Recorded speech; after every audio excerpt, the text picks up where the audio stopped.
Inversions. How can you invert your chords? Wow. You've learned your chords, right? Chord 1, chord 2, chord 3, chord 4, chord 5, chord 6, and 7. So now, how do we invert this chord? It's simple.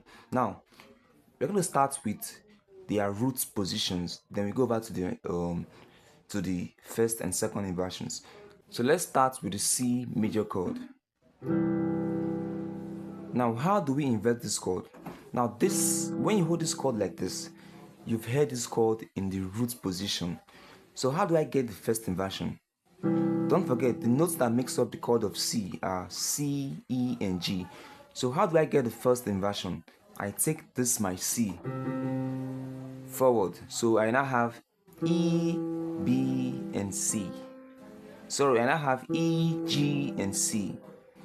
So if I hold this chord like this, I am still holding my C major chord because the notes therein are still C, E, G, but being inverted. So we have this C, E, G, E, G, C for the first inversion. So how do I get the second inversion? I take this down here. I take my E upward. So I'm going to have G, C, and E. So these are the ways you can invert your triads. Inverting triads is so simple. All you have to do is just change their positions. That's how you can get their inversions. So that's how you can invert your C major chord. The roots, the first inversion, and the second inversion. Now let's invert the D minor chord. The roots, the first inversion, and the second inversion. Let's invert the E minor. The roots, the first inversion, and the second inversion.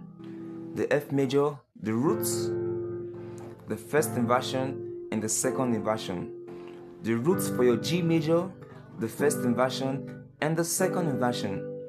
The roots for your A minor, the first inversion, and the second inversion. The roots for your B minor diminish, the first inversion, and the second inversions. Happy practicing.